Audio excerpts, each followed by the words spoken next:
Hello, this is Suzanne Wagner. Thank you for joining me. We are doing the numerology and the astrology for November 9th, 2020. You can also go to my website, and on my website at suzannewagner.com or at suzwagner.com, you will be able to see my blogs and my different videos and links and classes, and I have classes that are online on YouTube, and I also have an online scheduler should you want to schedule an appointment with me. And I will put this on the video description because people keep asking and I wasn't doing it, and so I guess I should be doing it, so I'll put it on the description for this video. Anyway, we are adding all the numbers together for November 9th, 2020, and you get the number 15. If you add the 1 and the 5 together, you get the number 6.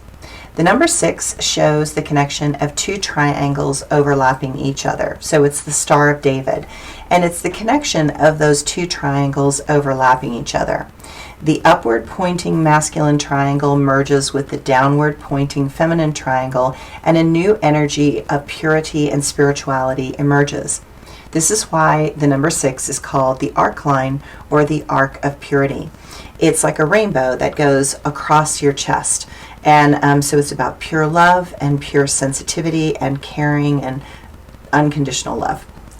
The Star of David represents the unification of heaven and earth, the unification of the spiritual and the physical worlds.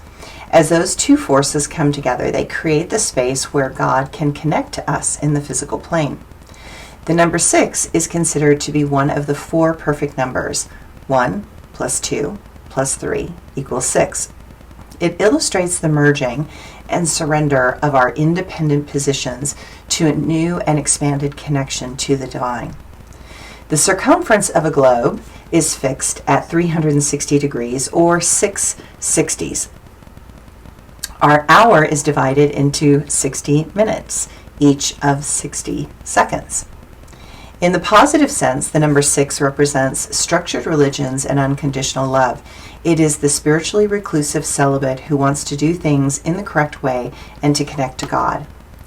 In the negative sense, the number 6 can be dogmatic, right-wrong oriented, rigid in its belief systems, and reclusive.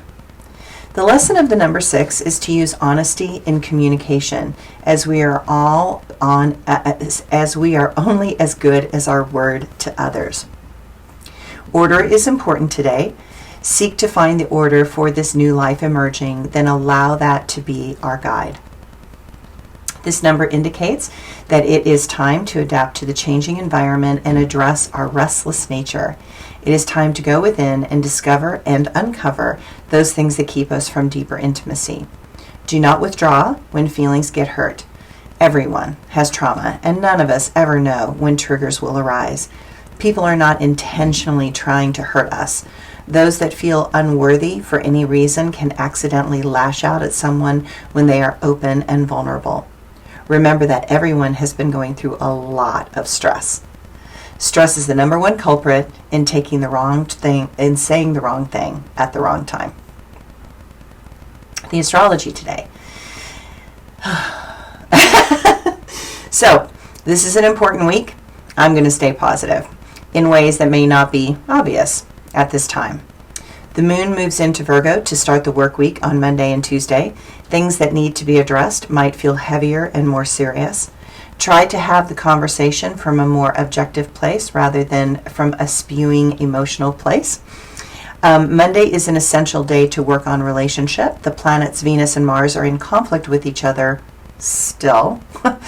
Take a moment to determine if the actions that are being taken are in alignment with us being our best self.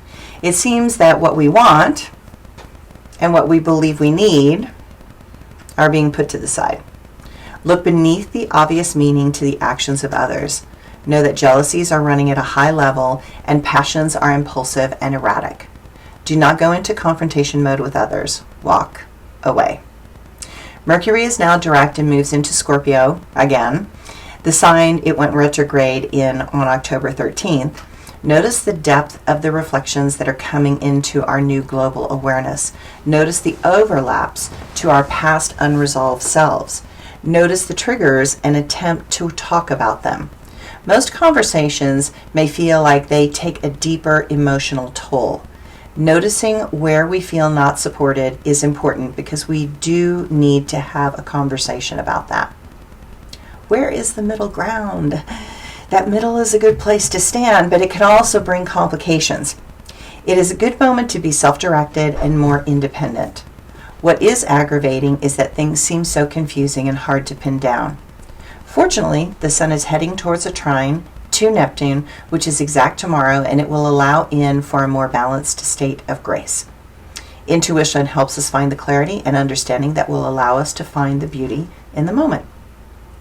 And my quote for today is actually from Buddha again.